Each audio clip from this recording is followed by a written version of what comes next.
Hello everyone, welcome back to another video where today we're going to be talking about some of the information released in the brand new Doctor Who magazine. Specifically, we're going to be talking about a lot of what Russell T Davies has said with regards to the 60th, as well as Series 15 as well. I will say this will be by no means an extensive list of everything that was spoken about within DWM, and there's a lot of things I'm not including, such as a full-on interview with Miriam Margolyes on taking up the role of Beep the Meep, as well as interviews with Carl Collins and Jacqueline King, who play Sylvia Noble and Sean Temple Noble, respectively. So if you want the whole picture, I'd highly recommend picking up the magazine, either physically or digitally. I have both here. This is the subscriber's copy, which has a lovely cover, one of my favourite covers of recent years. But yeah, also subscribe if you're new, that'd be greatly appreciated. We just passed 21,000 subscribers, thank you all so much. I'm going to be uploading a lot more in these next few days as Doctor Who news seems to really be ramping up, and I'm ready to cover it all.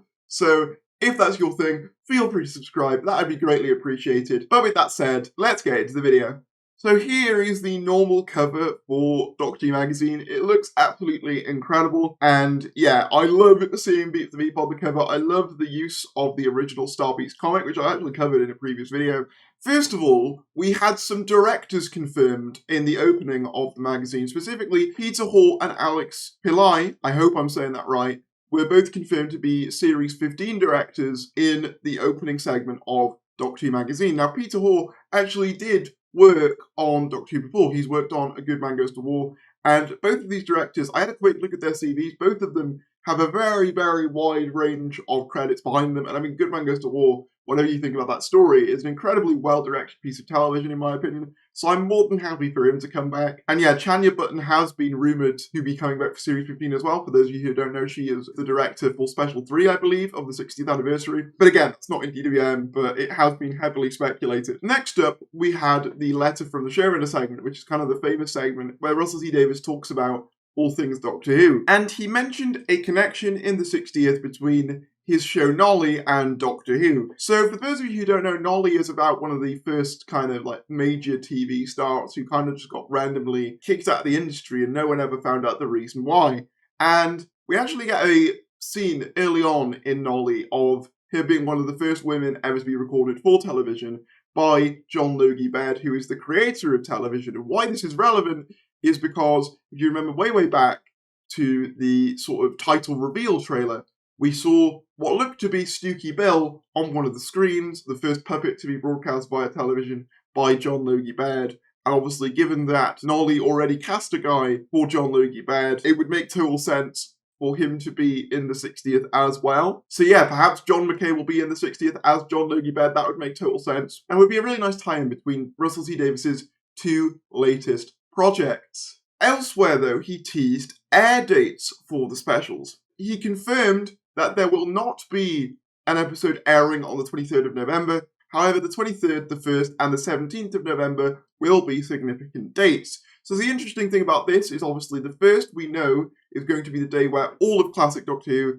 drops on iPlayer. I'm going to be doing a whole video on that tomorrow, as well as a few other bits and bobs. The 17th we know is Children in Need, so presumably they're doing something for that. The 23rd is the anniversary date itself, so really they could do a whole manner of things for that day.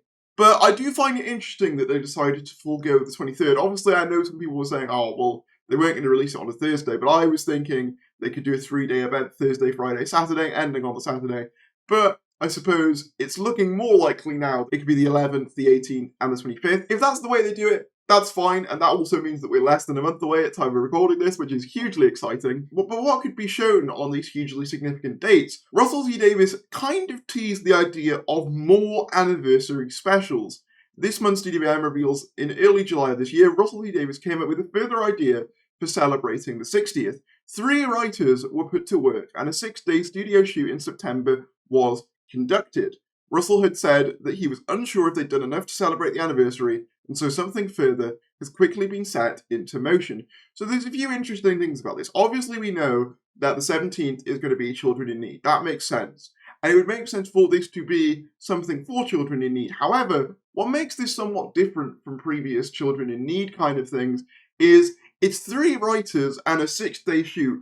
Historically, when it comes to things like Born Again or Time Crash, there'll be like 1-day shoots on the TARDIS set with one writer. This seems a lot more elaborate, and the fact that he's teased 3 more dates, as well as being concerned that maybe he hasn't done quite enough to celebrate the show, there has been a lot of speculation about how if we were to get a multi-Doctor element in our 60th anniversary celebrations, rather than it being in the specials themselves, they might do a thing for Children in Need where Doctors meet up that way.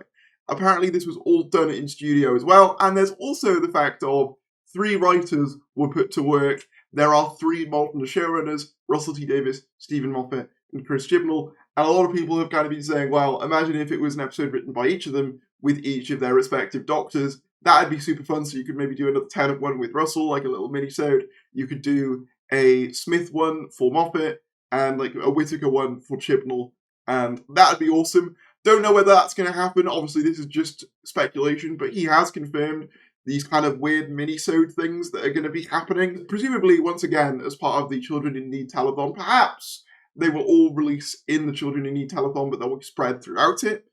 But I do find it interesting because this seems a lot more elaborate than what has previously been done for Children in Need.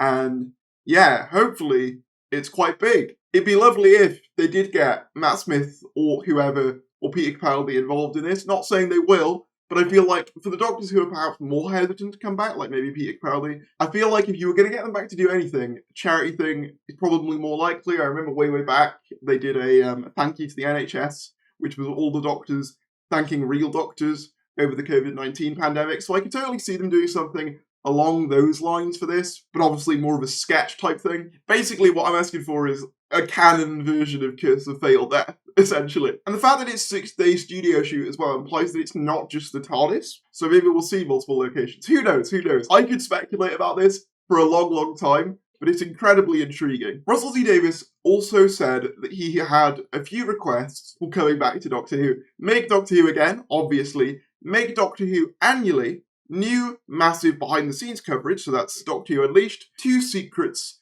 Have the Doctor Who back catalogue available for everyone. So once again, in reference to the huge, monumental iPlayer deal putting all of classic Doctor Who under one roof, as well as Sarah Jane Adventures and Torchwood. Obviously, we don't know for definite what's going to be happening with that internationally. I'm hoping that Disney Plus gets the back catalogue. I'm not sure exactly how that works, but hopefully they try and do a more comprehensive platform for Doctor Who internationally as well as just domestically. That'd be really cool. But I think these are really cool aims. Making Doctor Who annually, actually, is one of my favourite things that Russell has set out to do here, because the gaps suck. You know, we've been in a year-long gap now, the final year-long gap, hopefully, for a very long time. And really, for Doctor Who to remain culturally relevant, you need a consistent broadcast schedule. When it was at its most relevant with Russell T Davies, that was when everything was always firing on full cylinders. You always had Doctor Who every year, plus the spin-offs.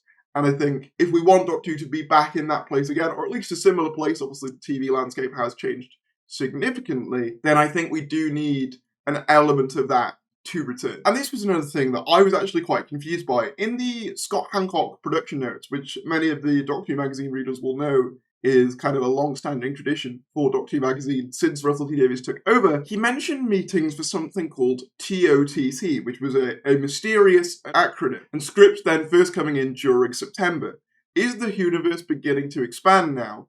Tales of the TARDIS, perhaps. So that's just their speculation on what it could be called, thanks to Doctor Who Division as well, and also Doctor Who filming locations, as well as TARDIS Central, who I'm kind of using all the information here, just because I don't want to release too much of the magazine, because obviously I realise that, you know, print magazines, they don't sell as well as they used to, so I just wanted to basically talk about the core bits of news that everyone's already spoken about anyway. I did find this incredibly intriguing, and I'm hoping this could mean a spin-off. That would be absolutely wonderful. Russell T Davies did make explicit mention that they were filming something for the next series, as in Series 15, presumably the tie-in Christmas special for 2024, in Cardiff recently. I still believe that the picture used here was 2023 pickups.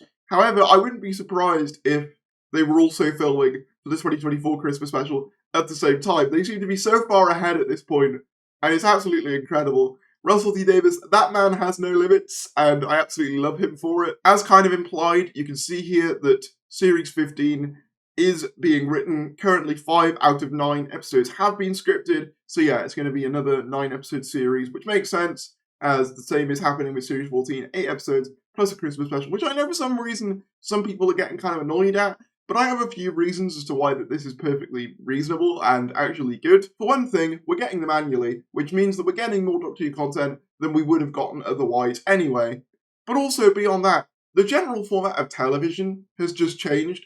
When you look at most other shows, they seem to be sort of adapting for streaming and binge culture. Look at things like The Boys, or Stranger Things, or Loki, or Good Omens, all of which range between 6 and 9 episodes respectively. That just kind of is the industry norm now. It's not really the norm for TV shows to have long 12 to 13 episode series, particularly not sci-fi or fantasy series that require a lot more visual effects and kind of polish for each one. Obviously, it's different when it's something like a soap opera or a sitcom, because they're generally a lot cheaper to make. But for things like Doctor Who, I think 9 episodes per year is not only perfectly reasonable, but when you factor in things like Doctor Who Unleashed, which we were confirmed to be getting a few weeks ago, I think we're getting more Doctor Who content than we've ever gotten before, and that's only really a good thing. And obviously, as I said, there's been plenty of spin-off rumours, as I just spoke about, so yeah, I feel like we're in a really good position, personally. Another little thing I wanted to make note of was just on the 5th of September, in the Scott Hancock production diary, a small crew visits a familiar 2005